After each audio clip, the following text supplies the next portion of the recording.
Okay, so here is what's on for today. And well, before I get started, again, are there any questions? The the uh, the thing about programming is that there's really only one way to really uh, get it uh, get it in your toolkit, and that's to write programs. So that's one of the reasons why I'm kind of torturing you with a bunch of these.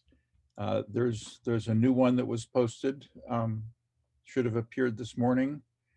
So I'm continuing to hammer this card example. I think this will be the last of it. So if you're sick of the cards, then just get this one taken care of, and that'll be it.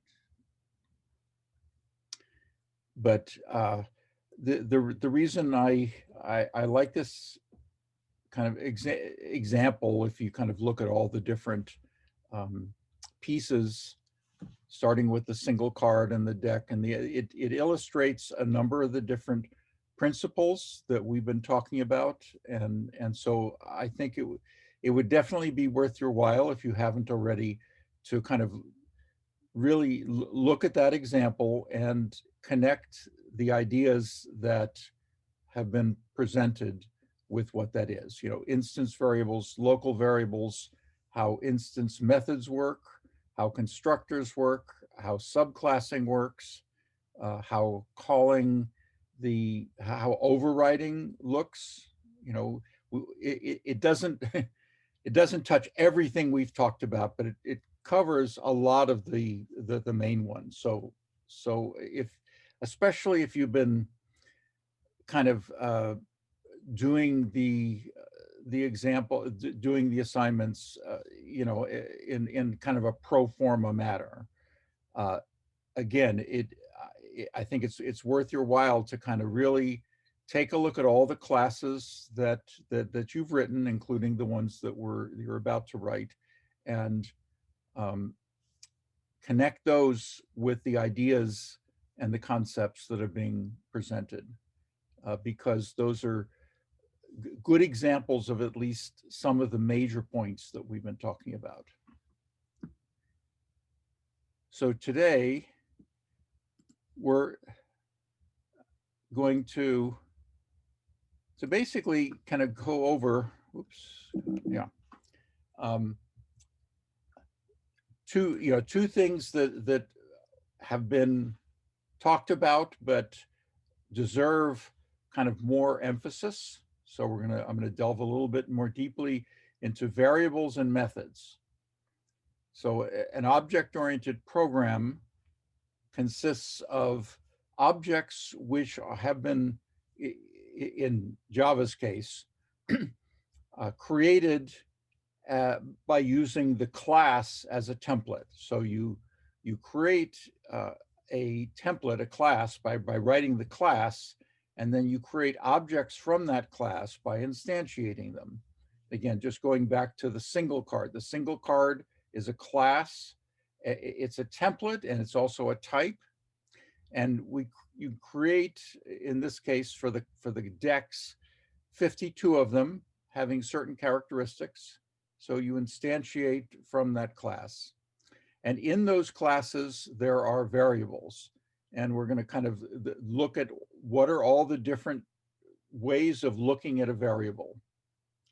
And then the main other piece are methods. So in an object-oriented program, you have objects which are sending messages to each other. That's a way to think of it. So in the case of the card deck, if you wanted to get one of these, or the poker deck, you wanted to get a poker hand, then you sent a message to, deal poker hand, and it would give you back an array of 5 of these single cards.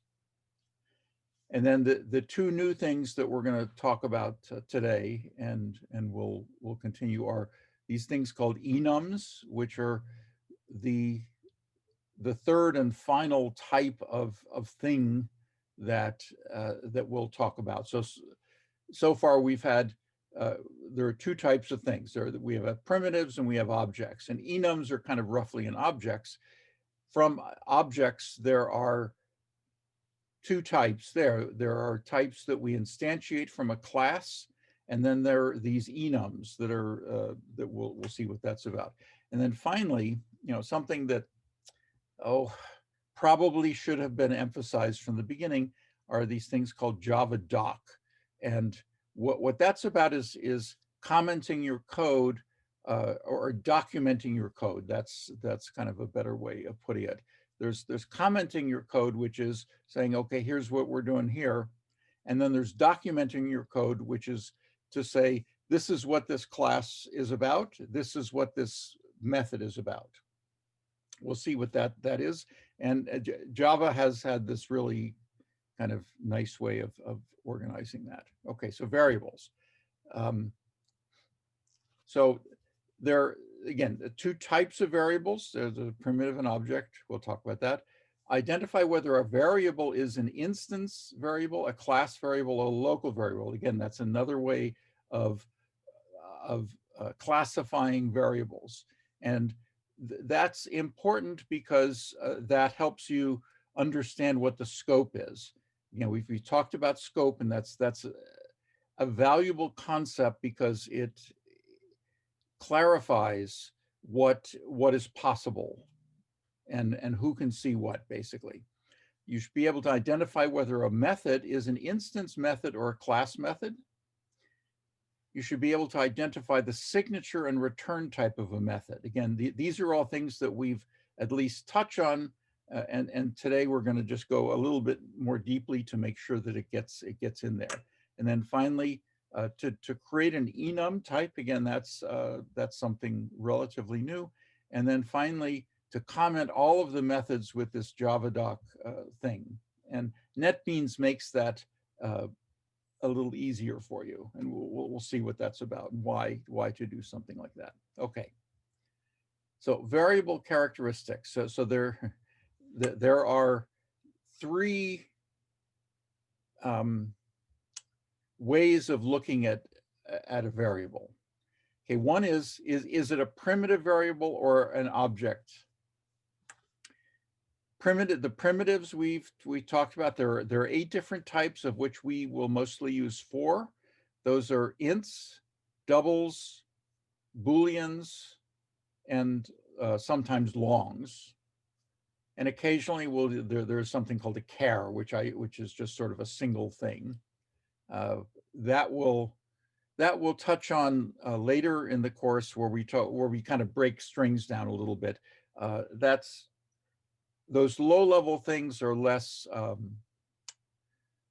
important for a higher level language like Java. They're more important when you're programming at a lower level, which is, say, if you're programming in C or something like that. Okay, so one is, is this variable a primitive or is it an object? And it's important to kind of understand what that is, as well as to understand that every variable in Java must be declared to be a specific type. In other words, there's no such thing as just a variable that can be anything. Okay, that's an important distinction between Java and loosely typed languages such as JavaScript or Python or the scripting languages. Okay, so that's one way. The second sort of way of looking at a variable is its scope. Okay, now what is meant by scope is one element of that is who can see this, where does that variable exist? And we've seen the smallest scope, well, the scope is defined by a curly brace. The smallest scope that we've seen has been the index in a for loop. So if you follow the conventions, which is to define the index of a for loop in the for statement, then what that means is that the scope of that index is just that one for loop and nowhere outside of that. And in general, if you define a variable inside of one of these loops, then it only exists inside of that loop, inside of those curly braces. So that ties into this idea of what I'm calling sort of location, for lack of better word, which has to do with, okay, where are these variables located?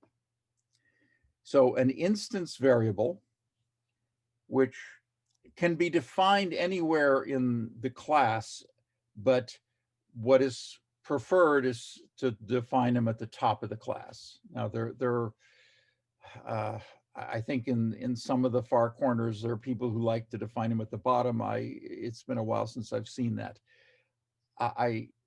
For this class, always define your instance variables at the top of the class before the constructor. In each instance variable, there's one per object. That is, every time I instantiate an object, I get there's one copy of that. And we've seen that in the single card. So in the single card, there were suit and value. Those were the two instance variables. There was one per object. So if I define a card to have a value of 5 and another card to have a value of 6, then it's the same variable, value, but there's one per object. Okay, so that's one. So its location, and is in defined in the scope of the class. And if you look at the scope of an instance variable, it's within the curly braces of the class. And so as a consequence, that variable can be seen by every method, because the scope of that is within the entire class. Now, the second sort of location, if you will, is a class which is defined by the static keyword. We have not encountered those yet. We will shortly, if not today, then tomorrow, because there's a very useful pattern for this that we're going to talk about, and I'm going to have you use in the next version of the assignment. And in those, there's one per class. Okay, so a static variable you define using the static keyword, and there's one of those per class. Again, we haven't seen an example yet, but we will soon. And then finally, in terms of locating this, a local variable, which includes a method arguments. The scope of a local variable is just in one call of the method. In other words, an example of that was when you, in the poker hand, when you were asked to deal a hand, you created a local array of single cards and then returned that. So the scope, though, of that variable was just that in one call to that method. And when you called the method again, you got another one of those. In other words, as soon as you return from the method, that particular variable went out of scope is the terminology, meaning that variable, when you return to that method, that variable had to be instantiated anew, and it was completely different from the one before. Now, in that particular case, you returned a reference to that. So the actual that actual object, not so much the variable, but that actual array object existed by whoever called it. So that's something to sometimes be concerned about. We saw that if you have an instance variable which is an array, and you just simply return that array, then whoever has called that can change the values, which is why we returned a copy of that. Okay, so the variable characteristics. So now methods. So do you always want to return a copy? You never want to return the actual array? Yes, when it comes to arrays, yes, always return a copy. Is that true for all? Is that true for most objects, so if the object was created within that method, you always want to return a copy? Well, okay, now for objects in general, Almost always. Not literally always, but uh, there's one exception to one major exception as something called a factory method, which is another way of creating objects. And in that case, you want to kind of well, when it comes to instance variables, in 99.9% of the case, you want to always return a copy of the object. If an instance variable is an object, 99.9% of the time, you want to return a copy to preserve encapsulation. There are occasional exceptions. They're rare. The reason they're rare is because every now and then you want to allow you do want to allow some other object to possibly change the value. But again, those are rare.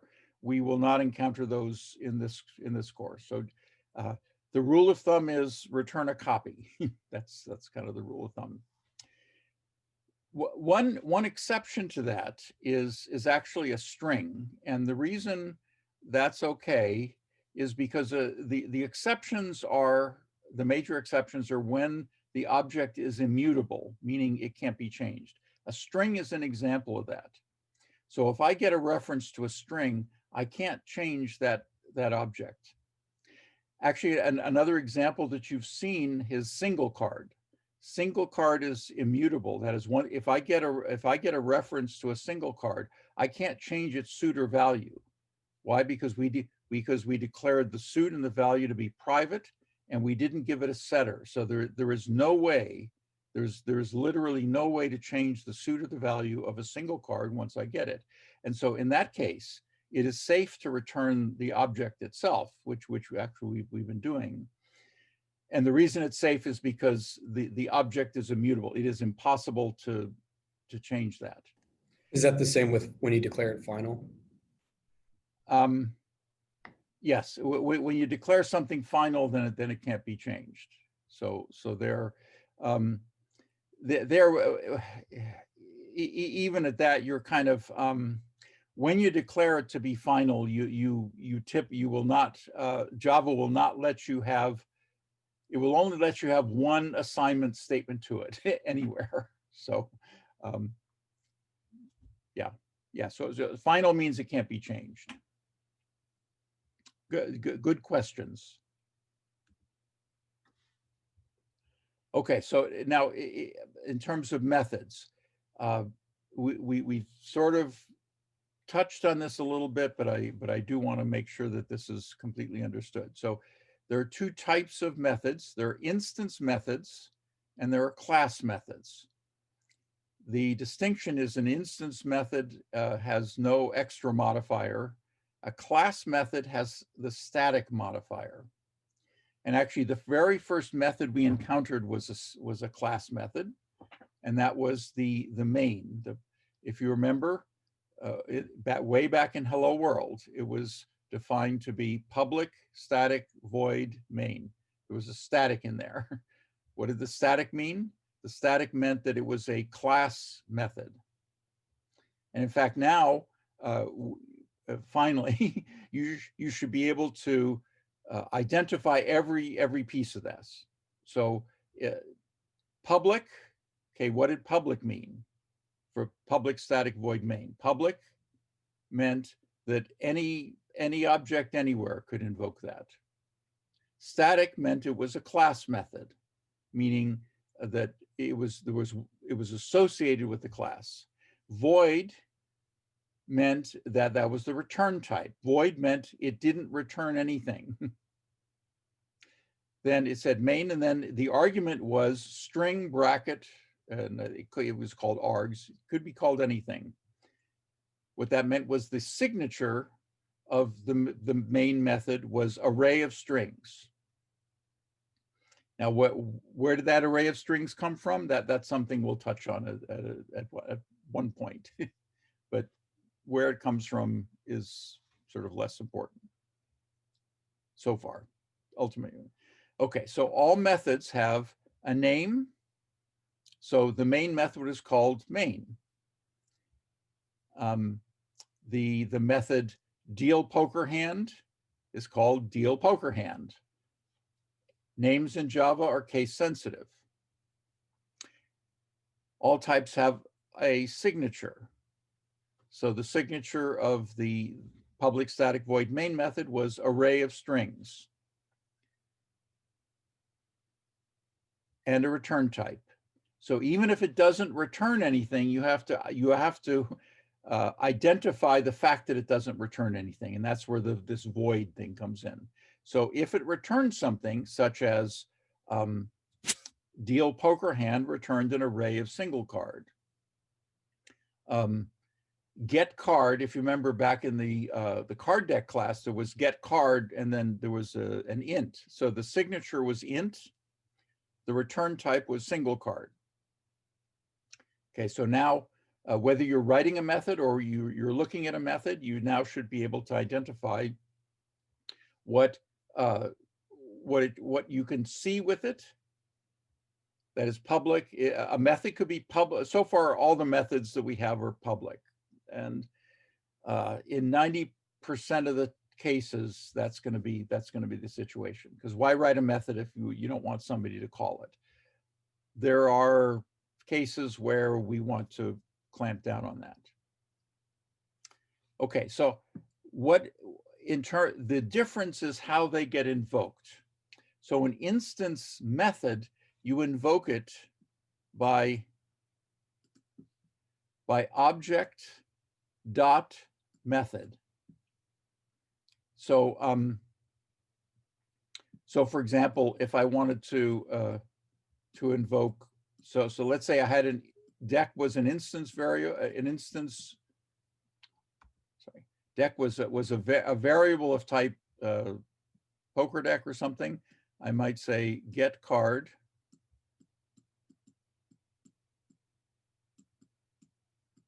um, 10.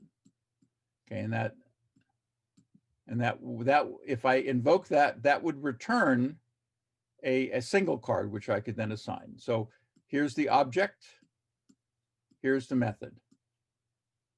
And if a signature is part of the method's description, then you must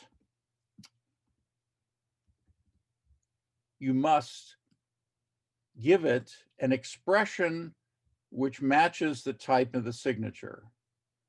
So get card was declared to be an int, and so I have to give it an int. I can't give it anything else. If I try to give it something else, the compiler will give me a red squiggly. The compiler will say, nah. Now, a class or static method, which we haven't seen an example of yet, you invoke it using the name of the class dot the method. So actually, I mean, here's the thing is that main method, you can invoke that from anywhere, and you can even try this out. And I can invoke that from another class by using the name of the class. And remember, what was the name of the class? The name of the class was Hello World.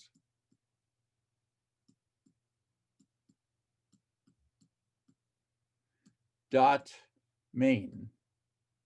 Okay, so the name of the class, I could say dot main, and then I would have to give it, okay, I'm going to put some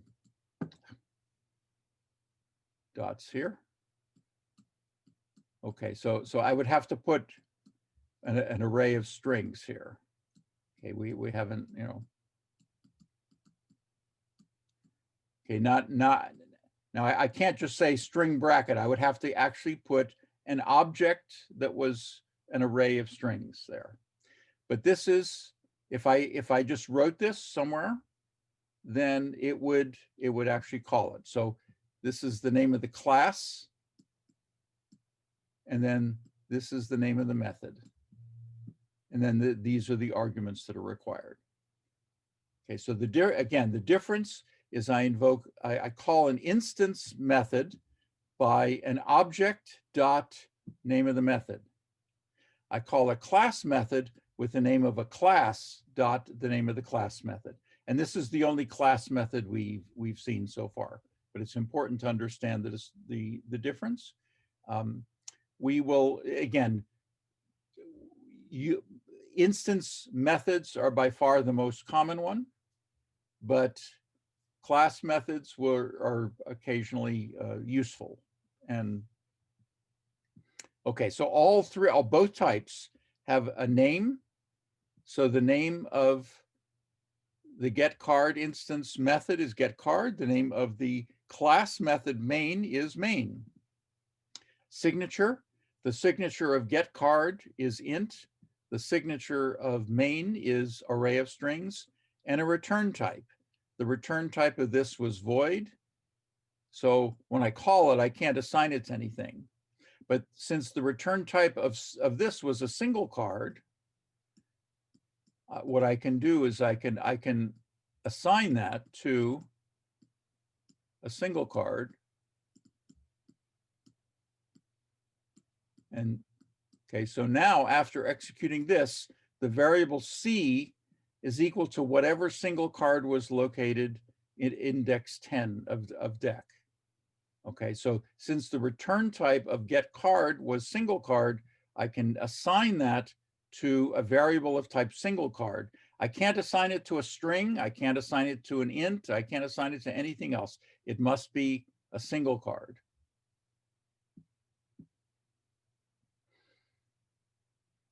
Okay, now in terms of visibility, the one exception to the scope thing has to do with these class methods, and we'll circle back to this if we delve into class methods a little bit more. But instance methods have access to both instance variables and class variables. We'll see an example of that. Whereas class methods only see class variables. In other words, a class method can only have access to class variables, not instance variables. That's so. If that's a little bit vague for you, don't worry about it. I'm not gonna quiz you yet on this because we haven't seen an example. But this is something where, again, at least so far we've only seen an example of instance methods seeing instance variables. So for example, in the card deck class, the card deck class has access, all of its methods have access to the myCards array of single card. Each single card, each method in single card has access to both suit and value. And again, we have not yet seen an example of the class variables yet. So, okay, so those are, hopefully after this, you should be clearer on what all these things with variables are and what's going on with the methods. You have at least all the information that if you're seeing some code, you should be able to figure out what's what. And if you're writing code, you should, at least within the context of what we've been doing, you should be able to, to kind of unravel that. And when you're having trouble getting rid of the red squigglies, for example, this information should help you understand what Java is complaining about. So, for example, like one common cause of red squiggly is by using the name of a class to invoke an instance method. See, so cardDeck.getCard will never work because getCard is an instance method, and so I have to call it with an instance, with an object. Okay. Now there's this new type of thing, and it's called, enumerated type is the full word. Enum is kind of what it's referred to. And in its, you can actually make them fairly complicated, but really in its simple form, you can have a list of type-safe variables. So if a more type-safe way of defining the cards would be to define it as an enum. we were using strings. Why? Because uh, it would have been too much to kind of we wouldn't be able to kind of even begin with the single card until we got to this point, and I wanted to get you there a little sooner. But here's how you would define it.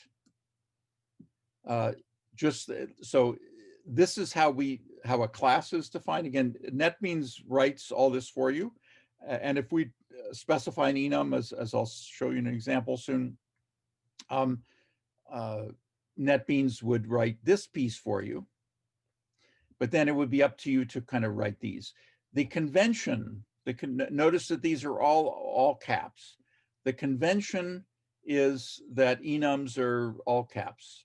That's just the convention. For me, it's kind of a weak convention in that I use it, but I won't. If for some reason you don't like it, then you're okay doing something else. But that's the convention. The other nice thing is that enums can be used in a switch statement. That can be very useful. And furthermore, they have under the hood, there's each one is associated with an index. So actually, the order that I've done these in, like in this case, clubs would be 0, diamonds 1, hearts 2, and spades 3. But I can refer to these either by name or, if with a little extra work, by index. And sometimes it's useful to kind of do that. Okay, so what this does, though, is these are essentially final. So if I define, and this is where this is a slightly better way, if you will, of defining the cards. And the reason it's better is because, okay, so I see a comment that it's ambiguous, and that's okay. We'll see an example very soon. Okay, so if I define a variable to be of type suit, these are the only values I can put in there. The downside of defining the single cards as strings is that I can put any string in there. I can put any string and say that that's a card. Okay, so we've been careful not to do that, but it would be easy enough to fat finger that.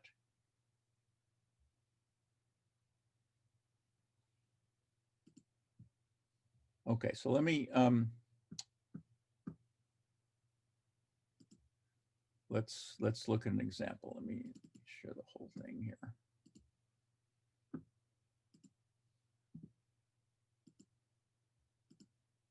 Okay, so supposing, okay, I'm going to do something else a little bit. Okay, so here's how we do it. Remember, if we're doing a main class or a Java class or a Java package, those are the three that we've used.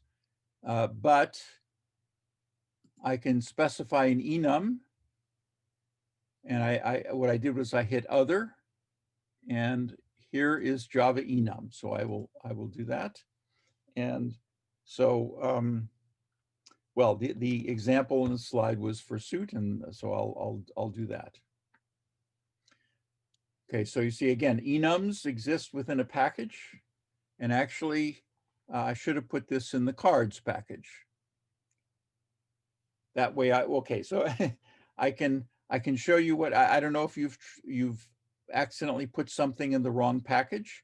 NetBeans is very nice about that. So here, I put this in the wrong package. I wanted this to be in the cards package. So I simply grab it and drag it and drop it on there, and then hit refactor, and now it's where I want it.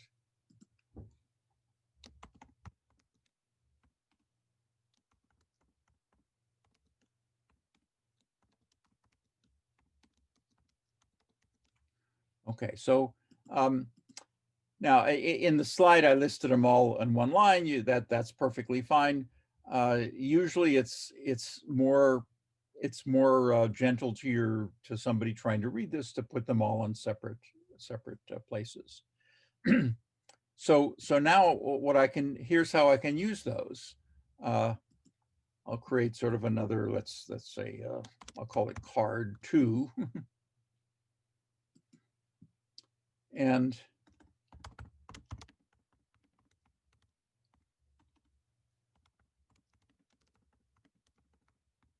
okay, so now instead of the string as my suit, I'm defining the suit as a suit.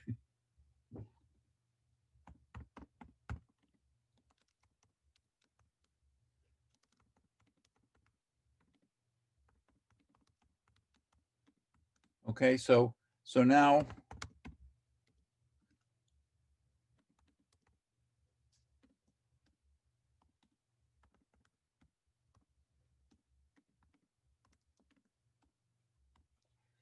okay, and then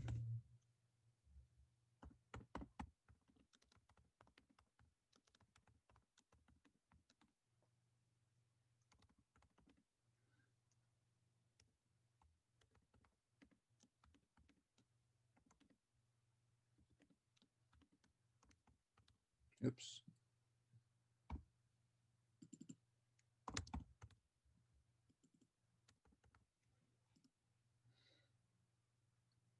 Okay, so this would be kind of the first cut, and then just to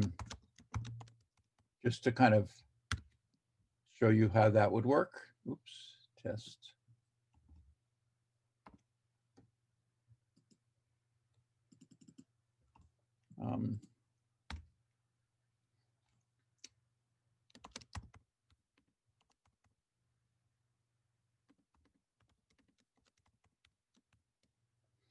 Again, now I need to fix my imports. And then, so here's how I can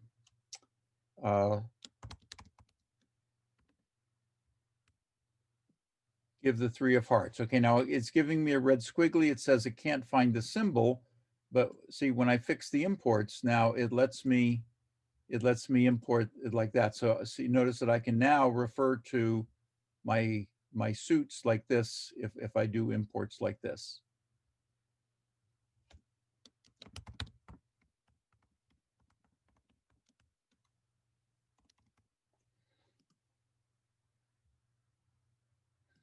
And again, I'm not asking you to kind of do this for yours, but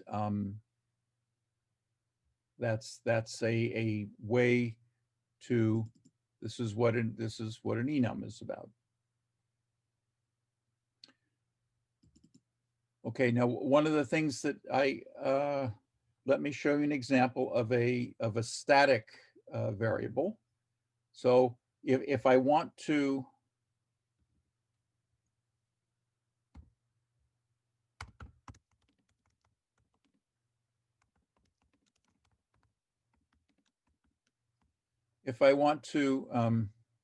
oops,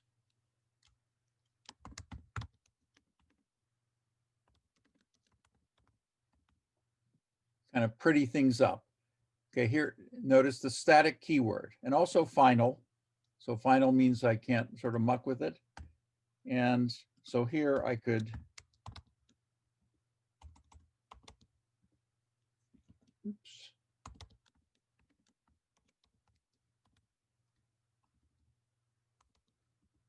So this is just for eye candy.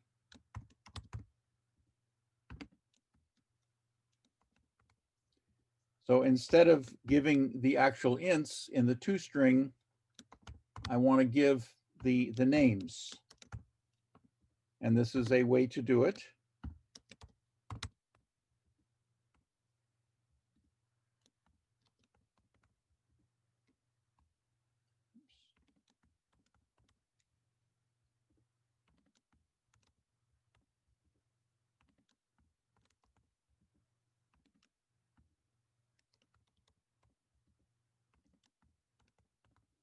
Okay, again, notice static final. And for static final variables, again, the convention is all uppercase. And so now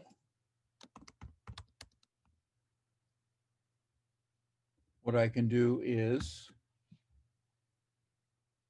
that, so that when I run it here again, now it gives me this as a toString. See, now here's the thing, because this is just for efficiency purposes, I only want to, there's only going to be one of these per class. So there's not going to be a separate one per object. So that's that can be fairly useful. Okay. Now, what else what did I want to show? Okay, so I'll have to talk about the Javadocs tomorrow, because I want to I want to show you another. This is kind of a useful pattern. So I'm going to create this is using a static variable and an instance variable to make sure that every object I create has a unique integer identifier. So let me, what I'm going to call it. I'm just a generic thing. So here's a class called unit. And what I want is every unit is going to have an ID. And here I can, but that ID is going to be immutable. I want that to be absolutely immutable. And so I want to be able to get it, but I don't want to be able to set it. Now here's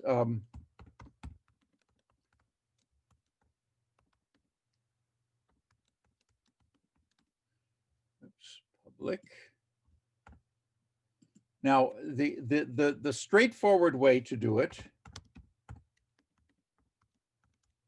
might be something like this, and this would work fine, except what this relies on. Again, remember what I want. What I want is all units, or say each unit, a unique ID. Okay, that's what I want. I want to make sure of that. So the problem with this is there's no guarantee that whoever is instantiating these is going to maintain that. In other words, if I allow this, then I'm relying on whoever's creating them to keep that uniqueness. And the principle is trust but verify. Okay, so I could sort of verify that no other ID of that has been created. That would be, I could do that, and but that would be a lot of work. There's a better way. The better way is this. Okay, notice when I remove that, all of a sudden I can't do this anymore. Okay, so here's the better way.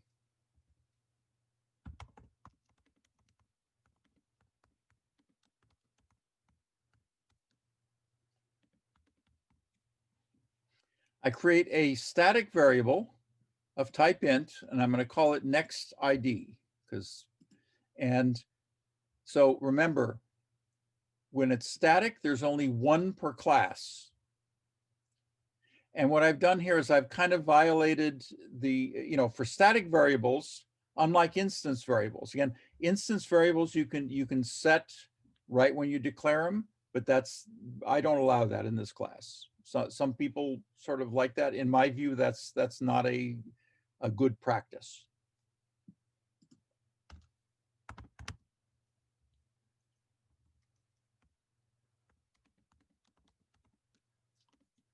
Okay, remember that instance methods, including constructors, have access to static variables.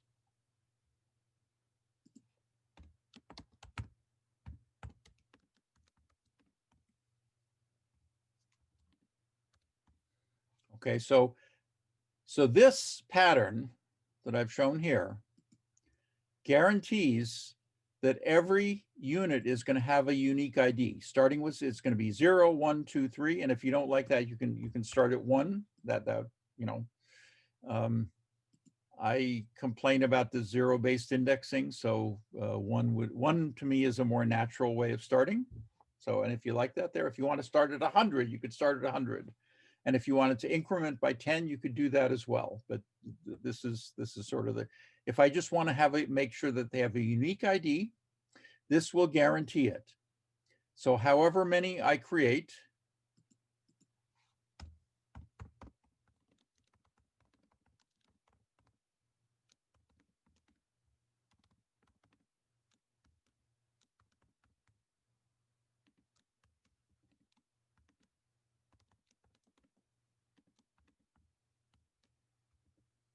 okay, so now my toString is just going to say, okay, this is my ID. Okay, come on.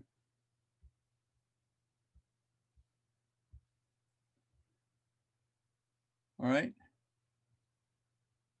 See, so, and again, what is the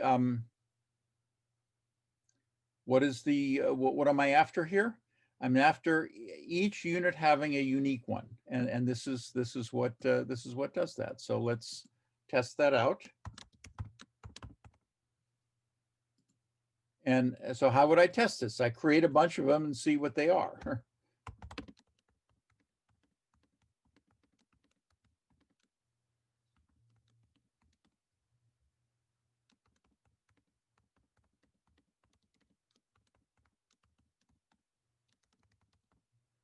Oops, red squigglies, fix imports.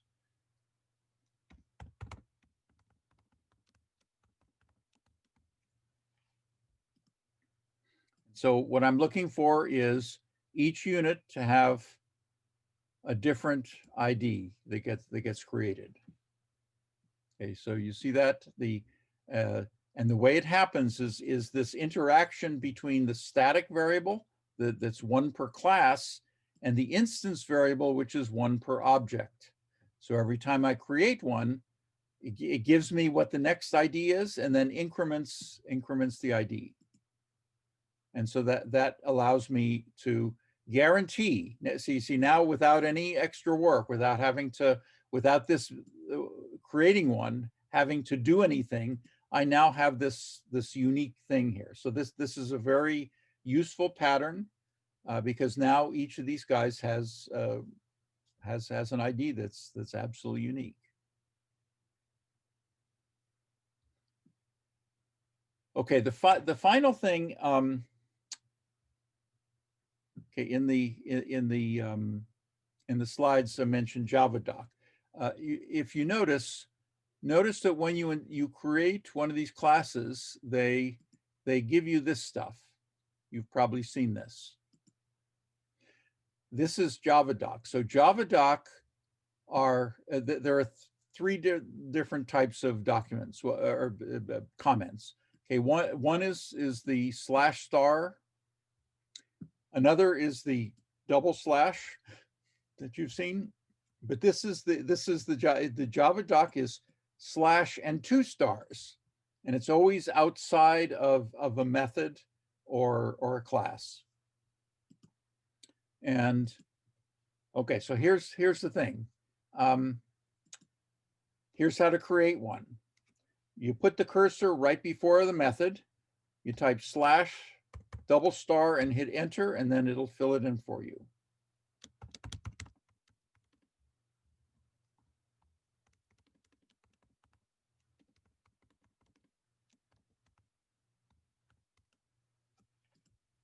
Okay, and so this is document, and then you notice that in the generated getter methods, it actually kind of creates a little skeleton thing for you. Why is that useful? Well, here's the thing, is that those comments can be used to create a set of HTML pages that document what your stuff is. So if we give this a minute, this should everything that we've been doing has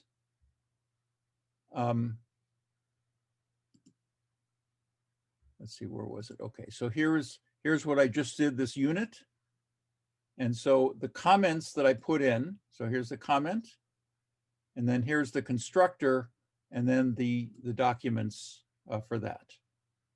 And it's a set of the docs give the class hierarchy. So for example, let's say for the cards,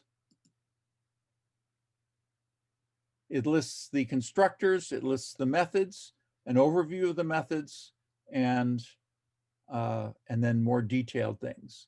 So for example, here in create new deck, my comment that was there was transmitted here. Okay, this, I didn't have a comment, so that was my bad. What does that let you do? If you have nothing but these HTML documents, then you can see what the class is supposed to do without looking at any of the code, and that's very useful. Okay, we'll talk more about that tomorrow. Again, there is take a look at the new assignment. The one thing that it introduces new is that I ask you to do something similar to what I just did with the unit thing. Everything else is, you won't need any new concepts, but it'll just reinforce things that you already have. Okay? So I will see out the solutions to the lab. Yes, I'll be uploading the solution to the last one, so you can use that. Thank you, sir. So that'll be later this morning. Okay, see you tomorrow.